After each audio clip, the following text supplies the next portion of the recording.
Hello and welcome to the Old and In the Way podcast, where we fight ageism one bad joke at a time. Today, we're thrilled to have actor, director, filmmaker Robert Parham on our show. Also, while serving in the military, Robert was a martial artist, and a lot of his films are action films. So, as we get started here, what inspired you to become a filmmaker, Robert? What inspired me to become a filmmaker? I believe I was an extra in some major films, and when I moved to California to audition for a film, I did not get the part. I saw the movie later on. The person that was chosen to play the part absolutely sucked. It was bad. It was really, really bad. And that's what inspired me to buy a camera and just start doing it myself. Your competitive edge from martial arts is I coming believe through. so. I believe so, yes. You like to get things right. I like to get them right, or at least get them done in a fashion that I see is correct. Your latest film, Cocaine Roach, that premiered in Oakland recently, can you Mhm. share us some information about that and how people can watch it? Sure, it's coming to Amazon Prime, Tubi, and Play HD in January. I don't Wow. have an exact date, but they'll be out in January. We're also negotiating a limited theatrical release for that and the soundtrack as well. So lots of stuff coming up for Cocaine Roach. Uh, that's pretty impressive. Amazon Prime, congratulations. How do you approach the writing process, and what do you think makes a compelling screenplay? Well, that's a good question. I approached the writing process probably a little more unconventional than others. Usually I have a dream and I'll write notes when I wake up if I remember it, and then I'll expand that into a script. Now, depending on the script, sometimes it'll take me a week to write a script, sometimes it'll take me 60 days, sometimes it'll take me 90, sometimes it'll take me a year. So just flushing out, what I think is compelling, and what is compelling to me may not be compelling to anybody else, but I believe I've seen enough films to know what can capture an audience, to put an audience on an emotional roller coaster. And that's what you want them to do so that they stay engaged in the characters on the screen. Action. Yes, yes, yes. I'm curious, do you have any memorable experiences from your time on set? I have More several, than a few? more than a few. I believe one of my first greatest memories is when Jim Meyer and I did a movie called Jackson Bolt, and we were late getting the set because I had to bring Fred Williamson with me.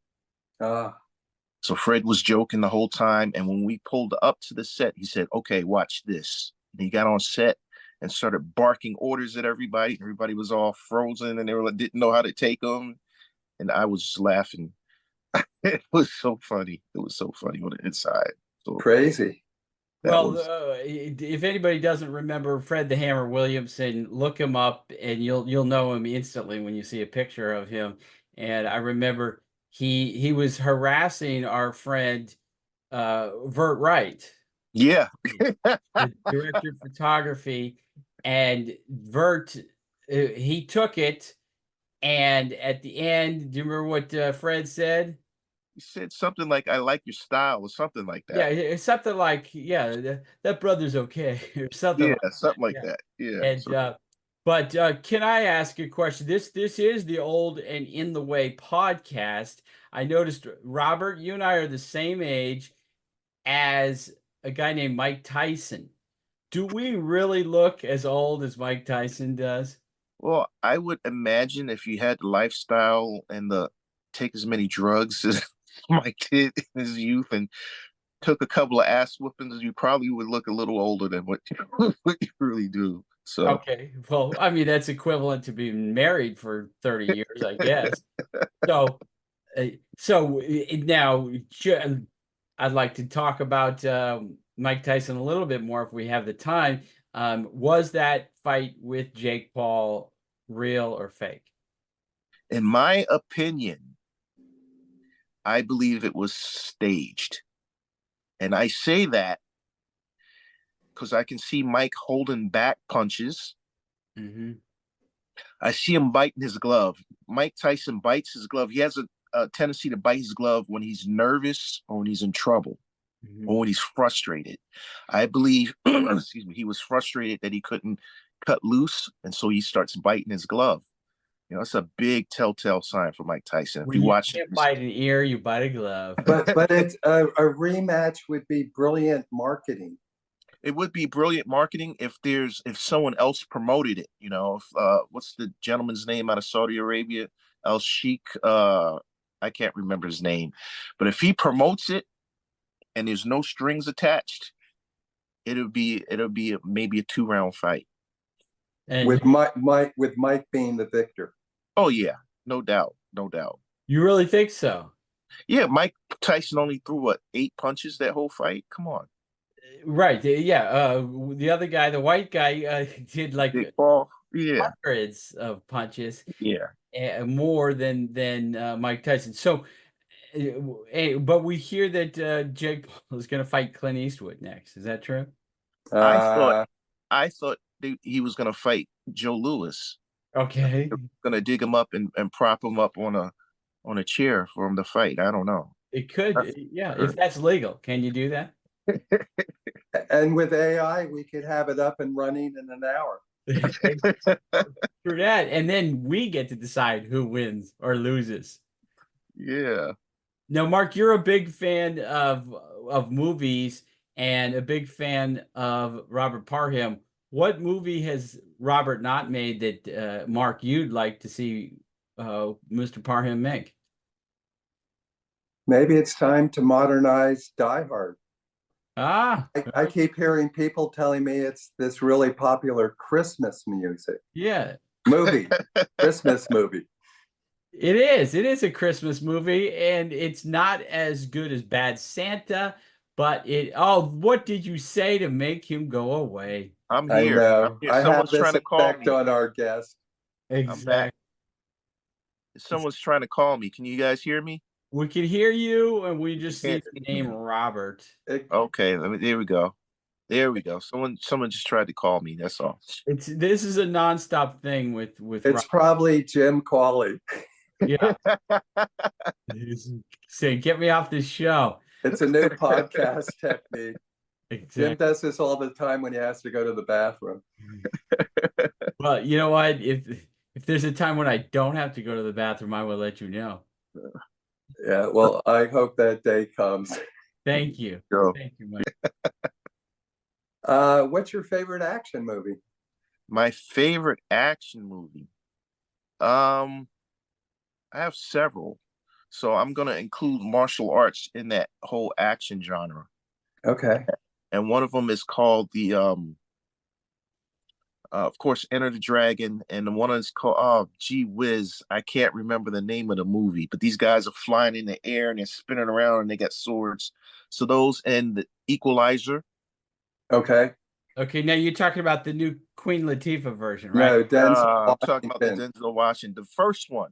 What? first You're one is not the talking best. about Queen The first. Latifah? I think she's the greatest equalizer ever. And it's Okay. very realistic. Yeah. Okay. And that story is so well written. I gave it 10 minutes until I 10 out of 10 minutes. yeah, I went right to sleep. Okay, I'm sorry. Go ahead. Yeah. So the Equalizer, the first one, I think is the best one. And of course, The Raid.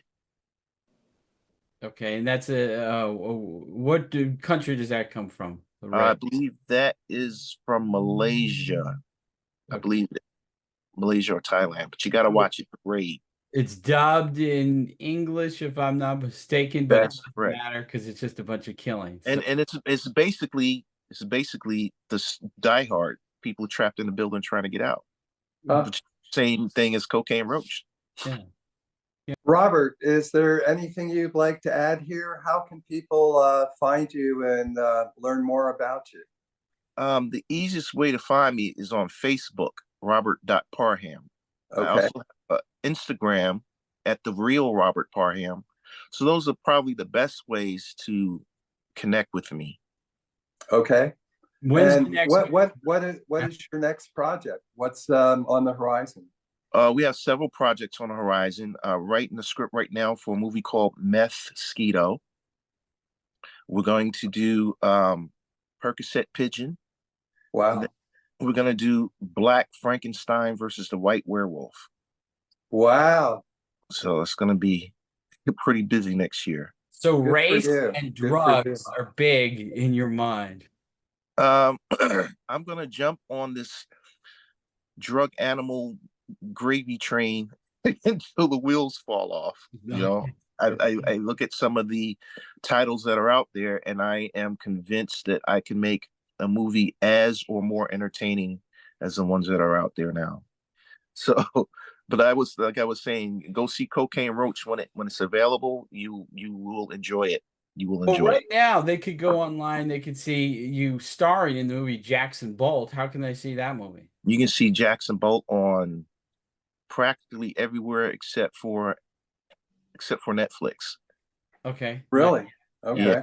Amazon Prime, Amazon Prime, Peacock, Peacock. Voodoo, Hoopla. I saw it yesterday on Film Rise, actually. Oh, really? Wow.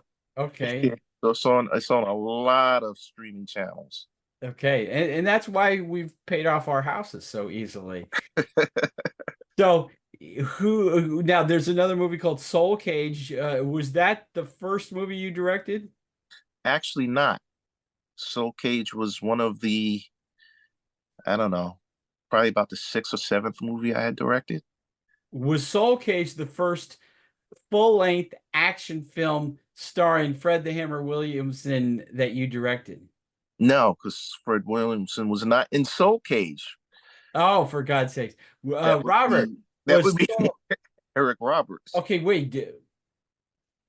Hey, Robert. There's a movie called Soul Cage with starring Eric Roberts. And did you direct that movie? I did direct it. Where can we see that movie? You can see that on Tubi TV, and I believe you can see that on Amazon Prime as well. Okay, that's true. Yeah. And who wrote that movie? That would be a birth child of Jim Meyer. There you go. Okay, cool. And did he play any characters in that movie? He did. He played the main character. Not Sloan. That was Kirby. You were I can't even remember your character's name. Well, you know what? If you guys want to know the name of that character, you watch the movie Soul Cage tonight on Tubi TV or Amazon Prime. So anyway, and Is this going to conclude the gratuitous ass kissing? oh no, gratuity is just getting started, my friend. Oh no. Now, Mark, if Robert Parham were to direct a movie and write it, and if he wrote a part for you, what would you want to be? Well, whatever he would deem appropriate. Okay, well, most of the things. Yeah, I mean, there has to be a little suck up here. I don't know off the top of my head. How Most about of this, yeah. a podcaster? That works for me. Or if you need some old fart to, stumble along the set, just let me know. Well, we'll be casting soon for Meth-Skeeto, and the premise of it is homelessness. Ah, We're going to need a lot of unhoused people. Yeah. For it's been entertaining. Oh, really? That's the first time we've heard that. Mark, what are you thinking? Robert, we're thrilled to have you on today. We'll edit out the crap towards the end of this thing. And thank you so much. And I'm going to start following your career, and we'd love to have you back on again sometime. I would love to. Thank you. Thank you, Jim. Thank you. Great job, Robert. Thrilled to meet you again, and hope we can do this again sometime. And good luck with all your work. Mark, I am so happy that we found you on a calm day with no wind and no rain underneath the Golden Gate Bridge. So good location. It's a miracle. Yeah, you're a miracle. We're all miracles.